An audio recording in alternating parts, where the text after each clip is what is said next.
On Stage, the podcast. This is the February edition of On Stage. I'm Kyle. This is Nate. Hi. We're back to planning the 2023 Skate and Hate.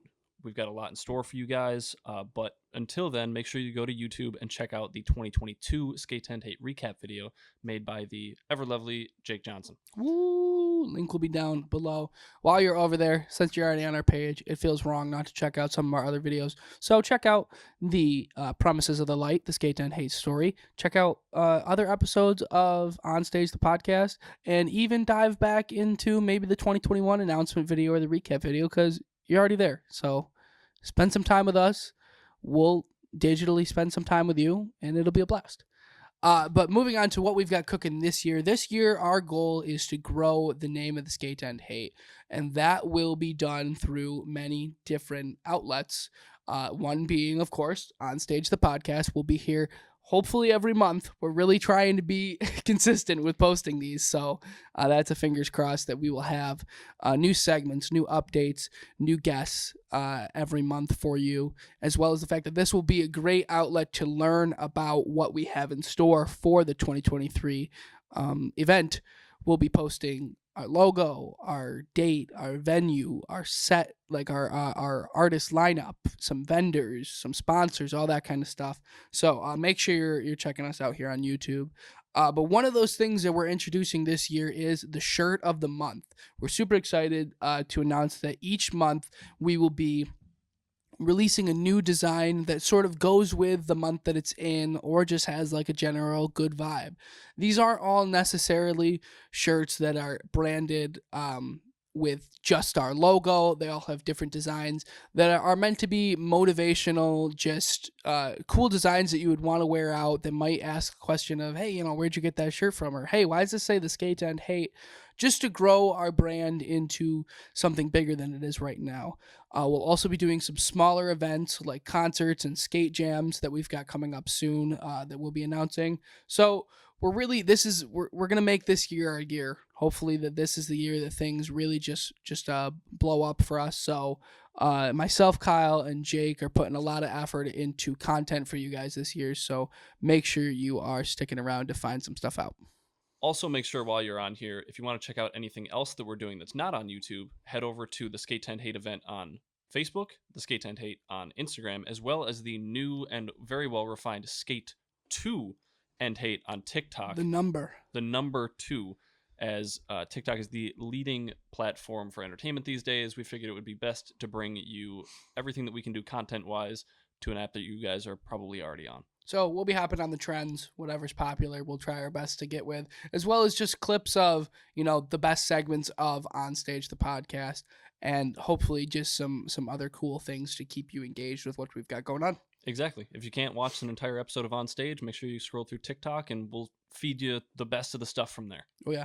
But one of the biggest things that we really want to work on is all of these things that we're looking to do unfortunately cost money.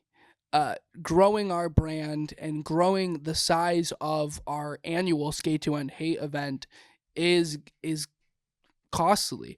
And as much as Kyle, Jake, and I would love to just pour our funds into it, our wallets have ends to them. They are not as deep as we'd like them to be. So we are constantly looking for new sponsors. We're super happy to say that as of now, we currently have 2 sponsors in Wegmans and West Her Automotive Group, which they're going to be working with us throughout the entire 2023 year to prep for the Skate and Hate. But things are expensive. And we would love to find some like-minded businesses that care about mental health, that care about suicide prevention, that want to work with us, because now we have all these outlets where we can plug your brand. We can get you involved at the events. Like, there's so many different ways that you could get involved as a sponsor now that if you own a business or if you know someone who owns a business, please push them our way, because we would love to find some people with that same mind to work with us. Anybody who can help out or contribute in any sort of way, whether it's financially or raffles or anything along any of those lines, will help out tremendously when it comes to planning this event and creating it so it can be a larger and more fun and inclusive event for years to come. All right, now that we got that information out of the way, we are super lucky to have just a phenomenal musician with us today. So let's send it over to the actual on-stage segment of this podcast with a good friend.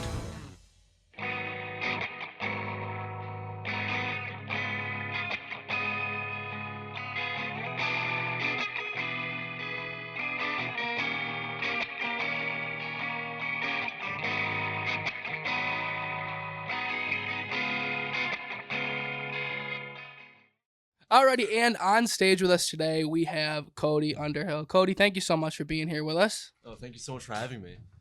So let's dive right in with the questions. How long have you been playing, each of the instruments? I know you're a multi-instrumentalist, so give us a little background on the different instruments you've been playing. Oh man, so like for guitar and piano, I've been playing as long as I can remember. I didn't really start like taking guitar seriously till I was like 17, and until I like joined Rock Academy. But like piano, that was first, and I remember like writing my first song when I was like, I don't know, 5 maybe, and from there I just like played in like choir and musicals and stuff, and it's been like as long as I can remember. We'll say 20 years. Cool. But how many projects do you think you've been a part of in total? Quite a bit actually. Writing songs, I've been in quite a bit. For me though, like originals, I write quite a bit and then I throw them out because I don't like them anymore after like a month. Um, but I have a few gigs coming up with Jordan Cohan, who's a local musician. And funny story about him is we never went to school together. We went to the same high school, but like never like he was a freshman in college when I was a freshman in high school, and I would walk into school and everyone would be like, "Oh, like you're the next Jordan Cohan, like musically," and I'd be like, "Who is this big guy?" shoes right? to fill for someone you Yeah, don't know. yeah. I'd be like, "Who is this guy?" And I'd like look him up and be like, "He's just a dude who like plays guitar, he plays piano, like he's cool, but we work a lot together. He's great. I play a lot with his brother. Um, yeah, a lot of projects. Cool. As far as like different bands and pieces, how many different bands have you been a part of? I would say 3. Yeah, 3. Entropy, like my current band, we gig the most. My other one, the Dolly Band, we've gigged a few times. It's just like getting everyone together. That's the hardest part. Mm-hmm. Yeah, and then there's like my solo stuff. I do that if I have to do it, because Just if you have to. if I have to do it, you know what I mean? I'd rather Yeah. play like with a band and stuff. So Do you do a lot of duet work with? I know you've done duet work with Adele. yeah. Not the Adele. The Adele. But do you work with any other artists to do just duet gigs and? Oh yeah, like Jordan's one of them. Chris Hall, he's a fantastic musician. I taught him his first guitar chords, and now he's like doing his own stuff. So I do a lot of stuff with him. Again, my solo stuff I do by myself. But yeah, I mean mainly like the band stuff.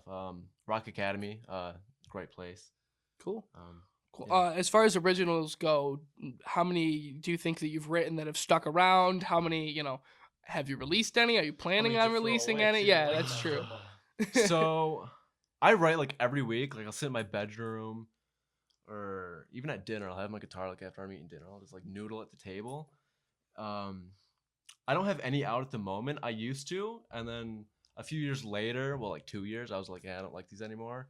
I said, screw it. We can swear on this, right? We'll probably bleep it out. We'll bleep. Sure. We'll add the SpongeBob dolphin noise for this Yeah, one. right. As far as like how many have I thrown away, more than like you can count. It's just like, oh, like this chord progression is like so cool. I think it's the best thing I've ever written. I record it, and then like a week later, it's like I can do better. Yeah, it's like I can do better. It's like but yeah, at the moment I don't have anything out or anything. So Cool. I mean, so with 3 bands, solo project included, I assume you've performed a ton of gigs. What would you say your best and your worst gigs were? My best gigs, down at Love and Cup, honestly, with Entropy. We played there last June or July, and everything. It was like I remember going in and for the guitar, I was like, I'm just gonna have fun. Like I'm gonna like go off script and just like improv. And it was like the best show that we did. It was kind of like what I could do anatomically on guitar. And like the worst, one time I was playing at Titus Tavern with Dave Turner, another great local musician. And it was just like, I tried doing the same thing, just like noodling around. And it was like open G string every 2 minutes and just like, just wrong note. I was like playing like every note that I shouldn't have been playing in like every song Nice. the entire night. No, yeah, everybody's got those gigs for sure. Nobody went back to Titus Tavern to see you. No, including me. Yeah. Including me. That's cool. So I know you're saying that your current project is Entropy, which I've seen Entropy many times. Great band, definitely check them out. How did you guys sort of meet? How did you form? Like, how did that all come about? So I was the last member to join Entropy. Actually, it was formed in Rock Academy, and I remember I emailed Elvio because I saw a thing about a band needing a keyboard and guitar player, and so I went in and I listened to one of their practices, and I was like, "Damn! Like this singer is so freaking good! Like I just want to like be in this band." And I got to know them. I like kept checking them out because like I didn't know like their style. But after a while, I was like, man, like I really want to join, and I joined. And I think a month and a half later, we had our first gig out at Buncey's. So that was a good time. It Cool. was a lot of fun. Cool. So how long have you guys been playing together now? A year. It's been over a year now. I think 14 months now. Nice. Yeah. Cool. Not super long, but Just long enough enough. to get everything done and start to get creative. and Yeah, everything. absolutely. Well, so you got, like I said earlier, you got 3 projects that you've been a part of. What's coming up soon? What can people come see you soon in the next coming months? Weather's gonna start getting warmer. You got any gigs coming up? Yeah, so March 12th, actually, I'm at Dispatch Brew Company with Jordan Cohan. He's out in Buffalo now, but he's coming in. We're going to be playing a few shows. And then the following Sunday on the 19th, Entropy will be at Buncey's. And after that, we have like the Lilac Fest from Rock Academy, Love and Cup in the future, like venues all around Iron Smoke. I see there's a couple dates in either March or I think it's April that Iron Smoke Rockstar's doing some gigs over there. So can we expect to see you at one of those dates? Oh yeah, for sure. Cool. So with Rock Academy, and we've worked with Rock Academy in the past. The first openers of last year's event, including Cody, were all from Rock Academy, as well as on the main stage we had 3 bands. So what role has Rockstar Academy sort of played in your development as a musician and getting out there more? I'd say like the number one thing is definitely the confidence. I mean, like everyone says, you go in there, like you build a confidence. Like if you go up on stage, I give anyone credit, whether they're great or they're terrible, right? For me though, it's like meeting all these other musicians locally that like you never knew were here. Like like these big bands, like BB Dang, for example. Like you hear them, like they're pretty good. But like these other, like Tina, like when I met Tina, Yeah. Oh yeah. and you know what I mean. It's just like meeting people, and like I like watching other people's styles. For me, like as a guitar player and a keyboard player, but mainly a guitar player, I like watching like other people's style and how they play, because I can steal their styles and like their licks and how they play. Oh yeah. Shout out to Will. We actually had Will on our first episode with Whiteboard Pipe Dreams. Yeah.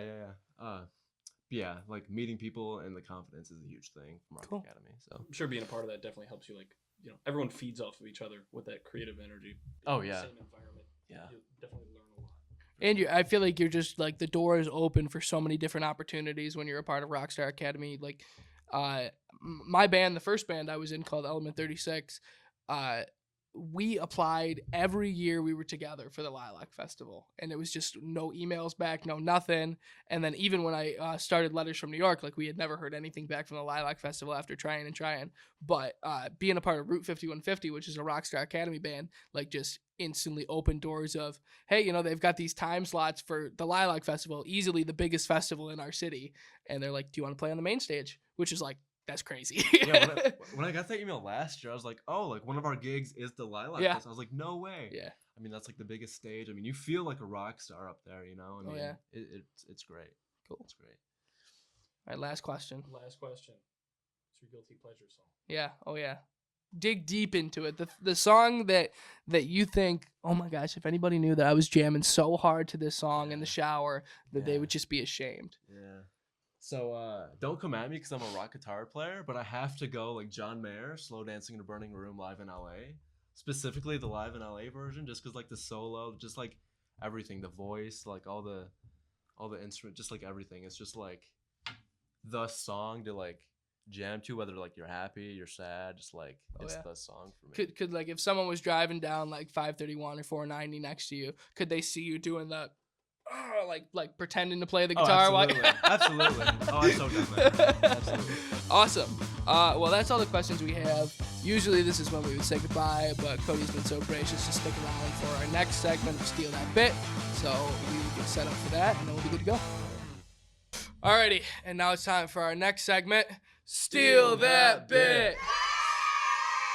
And today we are going to be directly ripping off something that I saw on TikTok, where two people have formulated a top 5 list of a category, and the person who's in the hot seat, their job is going to be to guess what the category is based on the other two people's answers. So Cody's already in the hot seat, so we will begin with Kyle in his number 1 position. What did you choose? Rosemary olive oil sourdough. Wow. Yeah. Great. I completely didn't even think about adding that onto my list, but it's definitely a good number 1. I went with the pork gyoza rolls. Sheesh. I'm gonna go with this one. I'm gonna save this one for last. That one might be kind of a giveaway. I'm gonna go with the shortbread cookies. Shortbread cookies, those are good. I'm gonna go for my number 2 with the country sweet chicken pizza. It's very rare to find. It is. But on a good day, it's there, and you will love it. I'm gonna go. And they got the mozzarella balls. Oh yeah, just a fresh ball of mozzarella cheese. All right, my third would be the Italian assorted sub. It's just a good classic to go to whenever you need it. I'm gonna go my fourth. I'm gonna go with carrot cake. Carrot cake. My fourth is also in the dessert category. Mine is I think it's like a triple chocolate extreme cake. It is like 2 bites and then you're done. Diabetes but plus. like you enjoyed it for those 2 bites. My last one, which also kind of goes with your third one, could be a giveaway. Danny's favorite. Great option. And my fifth would probably be the kettle cooked barbecue chips. And now, what is the category? My mind goes to like food that like some people greatly enjoy and some people think is disgusting. That's what my mind went to. If anybody thinks any of these decisions are disgusting, They're awful people. Really? Is that your final answer? Yeah. Kyle, would you like to read him the category? Favorite Wegmans foods. Good old Wegmans classics. Okay. Yeah, Danny's favorite. would have given it away for me. Because Danny's favorite's the second on my list, but I didn't want to give that. Isn't Danny's favorite just an Italian sorted sub? It's similar. They're similar. All right, let's do a quick rotation. I'll just scooch one way, that way, and see where this goes. So I'm gonna start off with Cody and I's category. I'm gonna start off here with my first answer: the Red Wings. My number 1 was the Jazz Fest. I'm gonna go with the Amerks. I'm gonna say Eastman School of Music. Javas. Fridays. Like TGI Fridays? No, like Friday night. Oh. Friday Yeah. night. Lilac Fest. I'm gonna throw a curveball and say the Skate to End Hate. Oof. Interesting answer. My last one is going to be, this is really specific to me, the Incinerator. Love that place. It's good. That's good. My last one is Kodak. I feel like it's a very obvious Staples of Rochester. There we go. I'm honored to be a part of that list. What do you mean by elaborate on Friday nights for me if you can, though? Like Friday night events. Okay. Like what do you? Yeah, You that's know what I a mean? staple of Rochester. Yeah. Ooh. No. All right, one last time. All right, so for our last category, I'll let you start it off, Cody. I wasn't sure. It's a hard category. I Yeah. picked a hard category. I wasn't sure. I'm worried. I overwatched movies. That's your answer? Yeah. Whoa, hang on. What? I don't think I comprehend what you said. You overwatched movies? Yeah, like I think this is like an overwatched. I don't think you grasp the concept of this category. Oh, maybe not then. Take a peek at my answers.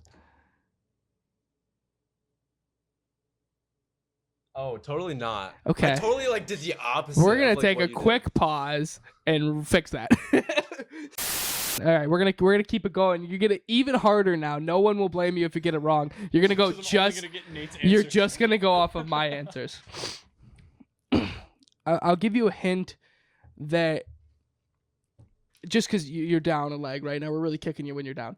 The category is actors that could replace blank, and it's a character from a movie. Okay. So we're switching the game up a little bit. This is the original aspect of this game.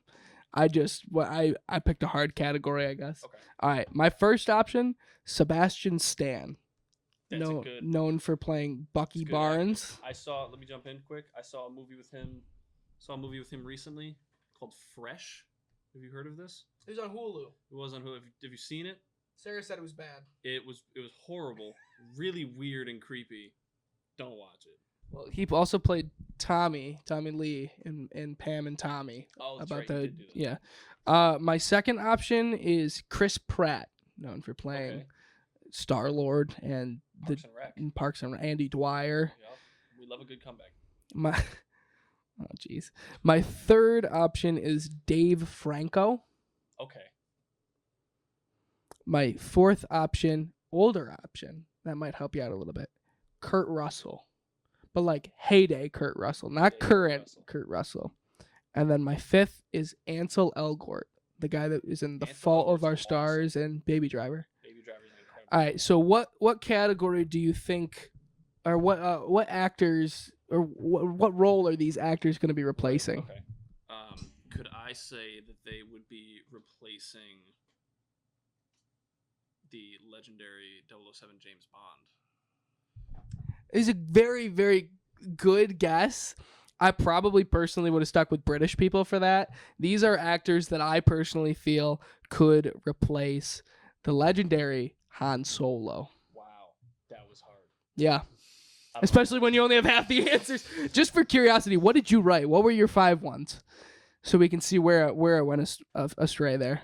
I didn't write 5. Oh. I thought I was only writing 5 for mine. No. Like for ours. No. So I completely did the opposite. Oh, okay. Well, in that case, either way, we will be back next month with some or all of the members of the season. So make sure you check back in.